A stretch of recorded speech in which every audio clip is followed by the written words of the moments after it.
Welcome to Bloom Today. We have a phenomentaculous show for you. We're going to be talking about discipling from theory versus experience.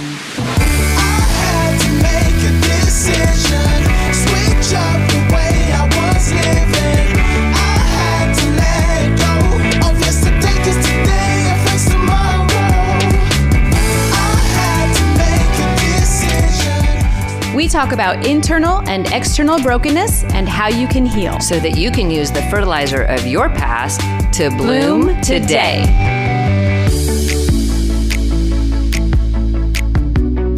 Phenomentaculous?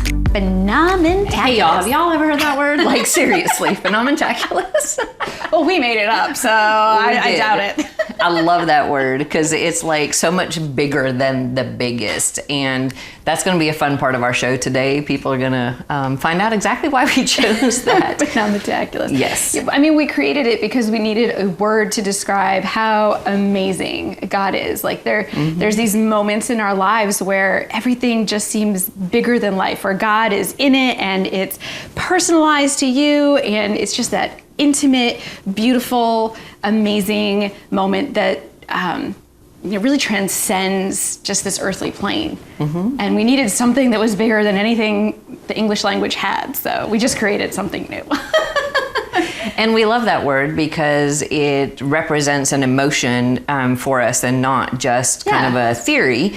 And today we're talking about the difference in discipling when it comes to theory versus the reality of experiencing it. Yeah. And I would like to learn to do ministry in theory. Yes. I would really like that because so far all I know is actually doing ministry in what I have experienced. Right. Well, God hasn't really let us, disciple from a place of theory. He's really put us through our paces and having to experience all the hard stuff from the beginning and all of the hard stuff even through the healing process as well before we can, go ahead and do it publicly or disciple anyone one-on-one. Yeah, well, every time we did that Recovery Strategies for Life program and show, and every single strategy that we were going to be talking about to help other people, right? It's really good theory. Right. 45 strategies. Right. And I was sitting there going, why am I having to actually live out every single, need to live out every single one of these before we could actually even film the videos for it, before we could write it out? I was like, I literally have to live this every day. And I wished it was just for a little bit of time and then, oh, now I'm better and I can just ignore all that. But in my healing process, I've learned that I had to make it an intrinsic part of my lifestyle. Mm-hmm. I've had to live these truths out every day. And I know on this show, when we're talking about brokenness and pain and hardship and how God comes in and heals, we're having to actually sit there and work through that in that healing process on an ongoing basis. Oh, completely. It doesn't we've arrived, now we're on TV and we're in a beautiful kitchen. So yay, we don't have to live this anymore. No, it gets harder. Yes. We call them level ups. Yes. It's like you reach the end of a level on a video game and now it's a new level. And so everything. And it's tougher. It's tougher. It's harder. Always. You're not entirely sure, how does this one work now? Mm-hmm. But yeah, with Recovery Strategies for Life, we had a bitterness and anger episode and we had to deal with anger ahead of 5 for minutes real. to 15 minutes ahead of time, and even things just like self-pity and things like that we were having to deal with. Okay, how do I, it kind of wants to come in and you have to fight it again. But every time we do that, it's a deeper level of healing when we work through it. Right, and I was telling somebody yesterday that it's nice to think when we're going, as soon as I arrive, in my healing, I arrive, then I don't have to do this anymore, right? Because I've arrived at my healing. Right. But I realized every time I found out I had not arrived, that there was more brokenness, I needed more healing, what it meant is that as good as I thought it could ever be was nowhere near as good as it was going to get. Right. So there was more hope and more life. So you're playing a video game and you finish all the levels and you beat the game, you're done. That fun is over unless you just like to redo the same thing over and over again. But if you find out then, oh my goodness, there's 50 more levels, then it's oh, cool, I get to keep playing and doing this and having fun and learning. And for me, that's how it's been. It gets better. Right. I can have more peace, more joy, more excitement, more fun. That is so much better than being stuck where I thought was good enough. Yeah. And I like that there's only one level at a time where I know, oh, good, there's a new level. Because if you told me there's 50 more, I'd be like, well, I don't want to do the 50. I might take that on. And by the way, y'all, that's exactly how it sounds. Yeah. It's not even kidding. No. Yeah, that's something that even when we did our first 40 episodes of Bloom Today, that was huge. I had already, through Celebrate Recovery, given my testimony, 9 different locations and all over the place, maybe 20 times. And I just thought, okay, well, we'll do this and it'll be okay. And maybe I'll be a little nervous, but it won't be a big deal, really.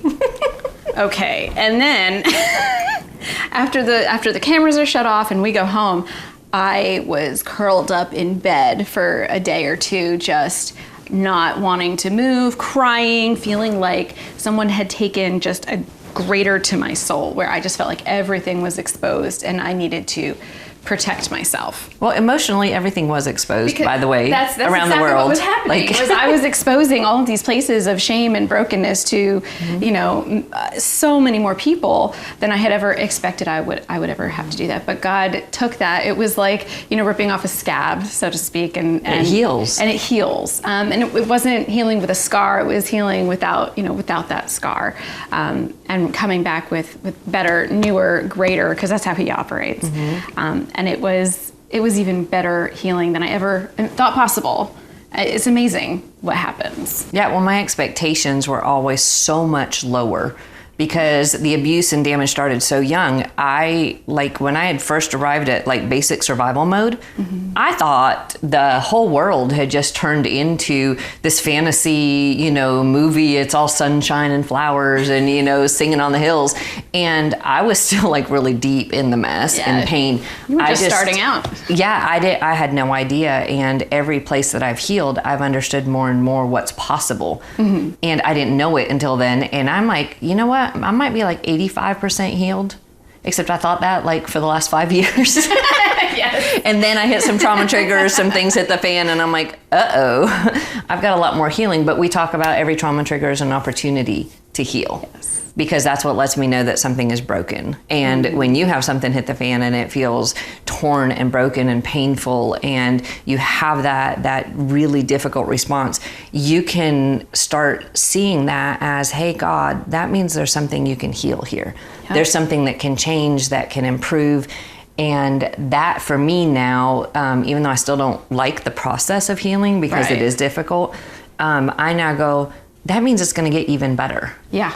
Which is so worth it. Yes, and it gives both of us in that process so much hope that it is going to get better, and we're never stuck where we're at when that trigger happens or when that response happens. God is good. He really is. But I think, doing that and going through this process, it's helped us to help other leaders as well, and other people who are in ministry when they are going through a hard time or a hard season and they want to look put together. Right. We hear this all the time. Oh, but I'm in ministry, so I should look put together. Oh, look, I look very nice today. You do. Physically, I look put together. Yesterday I was an emotional mess, but today the Holy Spirit is good and I'm here. But for what people connect to a lot of times, it's not the polish. No. That's not what connects, me to you. What connect, or you to me, what connects us is our humanity, is the struggle that we're in it together, that there's not this divide between us. And it's not the idea of, I can never get there because they're so far away. Believe me, I am not that far away. I am really not that far away. It is just a daily process, and God uses every single piece of brokenness and junk in our lives to connect us with each other. And I just think that's amazing to me. Well, and that helps us not get self-righteous or judgmental because we know prideful, that, all that stuff, because we know we're having the meltdowns on a daily basis, and we know that we're letting those emotions out and emotional detox and all that. But at the end of the day, we then get to learn and grow and have more healing. So I tell people I cry more than most people I know. I also laugh more than most people I know. Well, get and ready. Enjoy it. Yes, and get with ready our to guest. laugh. I know. Because our guest today will surely make you laugh. Pastor Oscar Smith is here, and he is a published author of over 12 books, 875 articles plus that he's written. He can't stop writing, can he? He's prolific. He loves the words. So we're excited to see what he has to say about his experience with pastoring and discipling leaders.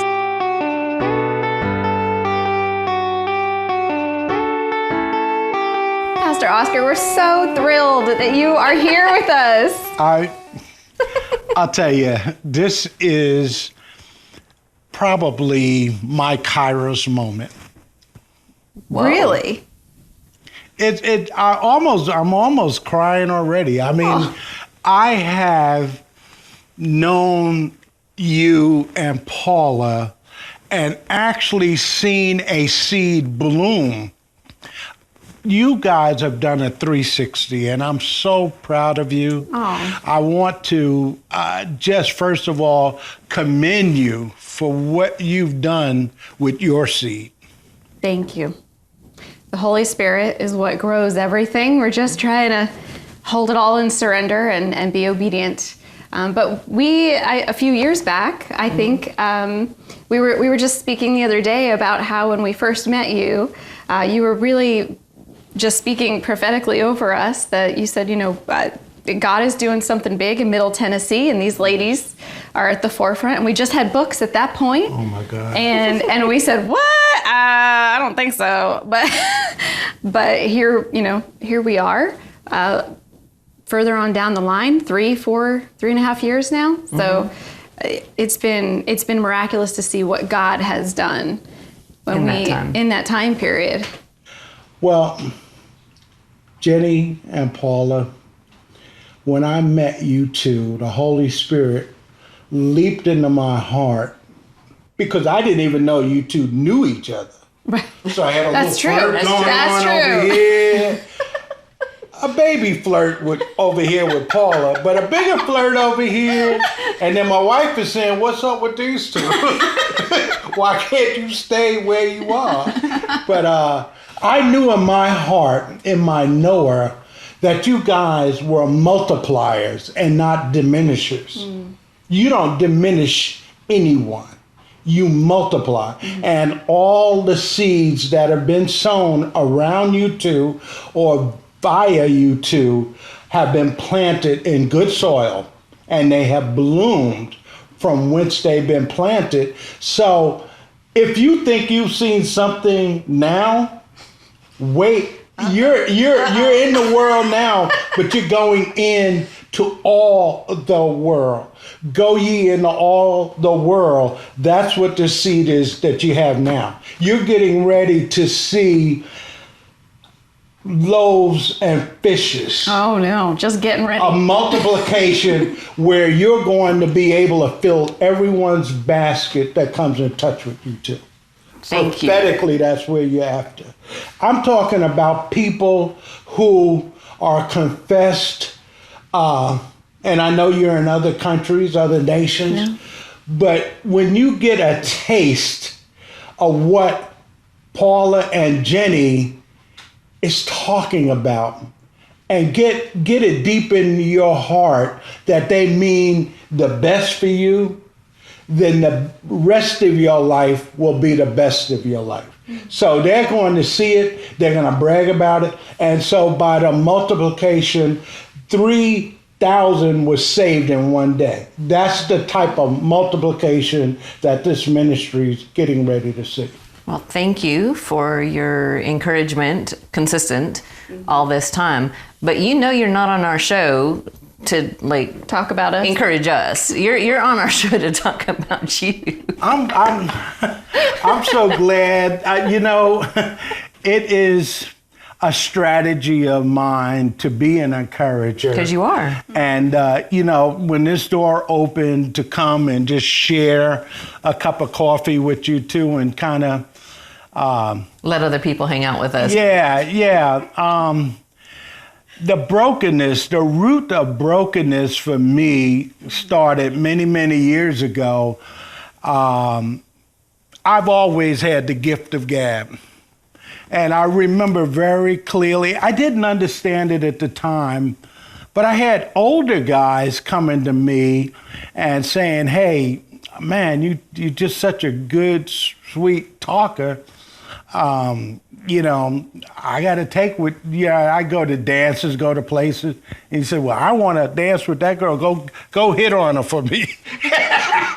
Not that I was some kind of, but I had a good gift of gab. And so I'd go over and say, well, this guy over here, it kind of be a go-between. Mm-hmm. Sure. And I guess my reality changed when I started seeing things going on around me where these guys were not treating women right. Mm-hmm. And these same women, in fact, I'll tell you a story. A friend of mine's, this girl I wasn't trying, I loved her. I liked her a lot. And she had trouble with her car. And one of my friends said, well, I will fix her car. He went and took the part off of her car, wiped it off, and charged her like $500. Oh. And these are the kinds of, when you talk about root of brokenness, it broke my heart because, of course, the young lady came back and said, well, I took that car for a second opinion, and your mechanic, your friend, your buddy, your best friend didn't hook me up. He ripped me off. Right. That, brokenness, when I talk to both of you, brokenness manifests on all levels. Yes. My heart was broken because her heart was broken. I know how hard she worked for. It was about $800 to $1,000. Mm-hmm. She worked hard, and then he wiped it down. And I don't know whether you can relate to making a referral to a friend in need from another person who you assume was your friend, and they do that. So you have to be so careful when you're being used as a conduit. Right, and when you're a connector for people. Yeah, when you're a connector. Mm-hmm. So, that's one area of brokenness. There's so many levels, but brokenness has a daddy. Mm-hmm. And the root of that daddy is the little e enemy. There's an enemy that just sits on our shoulder and is constantly telling you you're no good, you're unfit, you're doing this, you're doing... All the lies. Yes, all lies. All the lies, yep. So I know brokenness from that point. Then another area, 2 years ago, my son, here in the streets of Nashville, his life was taken away from him. He was 26 years old, and it was gang and drug related. So sorry.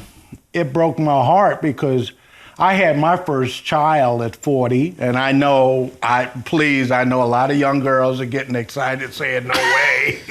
but I had my first child at 40. So here I am. I'm old enough really to have been my son's grandfather and a father. And we had multiple relationships because, he was my friend. I was his friend. And, his claim to fame to me is, I love you, Dad. You've never been arrested. You've never been in trouble.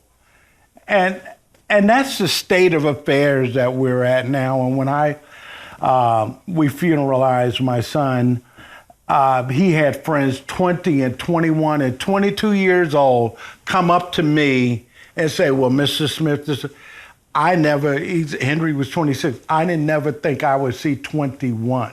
Right. Wow. That was a sense of accomplishment. Hey, he's made it to 26. I never thought I'd see 21. And so when you look at Nashville and you look at what Nashville is about, there's a big team here in Nashville called the Titans. And the Titan spirit is a warring spirit. This city wars against, there's a war that sits on our shoulders in this region. And Jenny and Paula, they have come beyond that. And so they've taken this warring spirit. They are doing damage to Satan's kingdom around the world from this city. Yes. The gates of hell shall not prevail. That's one of our scriptures. Yes, I don't want to go deep on you, but I mean, brokenness in this city, it's and Paula, you're wearing the blue, Titan blue. But you know, this city needs people that bloom in the dark, because she has brought a freedom, a level of freedom, not only for this city, right, that you broke down a whole spirit of this city. I mean, what we've experienced around the world, and we've both traveled around the world. And actually what's interesting is that in our experience, Nashville, Franklin area that we're in is actually feels a little bit lighter than many of the places that we've lived in around the world. And so we've been able to experience firsthand how desperately dark it can be. The world is, and we are very lucky that we live here. But we are not immune from brokenness by any means in this area of the world. But it's just our heart is for the world because we understand it's not just here, it's everywhere. And I'm not wearing my bracelet today, but I do have a charm bracelet that has a globe on it to remind me to continue to be praying actively for the world. Well, Nashville is so strategic globally. 840 and 840 geography in Music City is very significant because 8 is the number of new beginnings and 40 is God's government. And you have ushered in through Bloom, you've ushered in God's government in a very prophetic way. And I know today we don't have time to talk about that, but it was very significant that you're in a city now where you have ushered in spiritual authority in a way where you're now able to command things that go on in this city, this atmosphere of all of the stuff going on in this country, and you're impacting the world from this focal point. You are impacting the world. It's going off the chart. Everything you proclaim, every seed you plant is just multiplying. I love it. Well, I'm going to pause you for a second because, again, we told you were coming here for your story. Yes. And so your son and the grief and the struggle that you went through with that, we've only got a couple minutes left. Yes. But I would love to have you share just a hint of how walking through that has not only given you more depth in your care and ministry for other people, but that it has taken you to God in a way that needs more deep healing and understanding for you. Well, you know, the most impactful and reflective attitude adjustment I had to make is I never thought that a child I birthed at 42 would leave out of here before I did. That's to look into his casket, and it just didn't seem right. But you know, Henry's life has helped me in many ways because now I have a younger outlook. I'm actually morphing the things and aspirations and dreams that he had. That energy level I've taken it on as my assignment. He was really after being a rapper and a videographer and the different things that he was about. So I find that I have energized that level of his life. And so Jenny and Paula read a two-year tribute that I did a couple of weeks ago. And so I'm as what they say in the community, I'm good. On the streets, I'm good. But it does sometimes grab you and it captures your heart that these young men and women, but the young men in these streets living past 21 is such an accomplishment. No, it's heartbreaking. And with 3 boys of two, my own. Oh, you have 3, right? I have 3 boys. Yeah. That heart and care for those that are growing up in the brokenness and the pain. And my kids have dealt with abuse, and they've dealt with neglect and abandonment and a whole bunch of stuff. And so understanding the heart that you have, that God's been giving you for that younger generation and for younger men. And in your case, possibly you have more ability to influence younger Black men than I would, for instance. But I do know that in God's plan, He has a way to redeem and bring hope in the realities of our experience and what we're walking through in ways that we would not have before. So we appreciate your being willing to do that. Yes. I just want to say this, in light of everything going on, it's not just Black males, it's young people. We have to have goals, visions, and dreams. Henry had strong goals, visions, and dreams. He just was at the wrong place at the wrong time. So we have to use wisdom. I'm against anything that would put people in a cultural box. I think we all need each other. Absolutely. Yes, agreed. Totally. Absolutely. 100%. Pastor Oscar, thank you so much for being here and for sharing your heart for your son and honoring him. Yes. And bringing that message forward. Yes. And thank you for sharing with us how you use the fertilizer of your past Yes. to bloom today. The favorite aspect of knowing Paula and Jenny is their ability to bloom where planted. I believe we're getting ready to see a harvest season from the seeds they have planted. These seeds have been watered. We are getting ready to have proclamations coming out of their ministry, Bloom in the Dark, that's going to impact this world.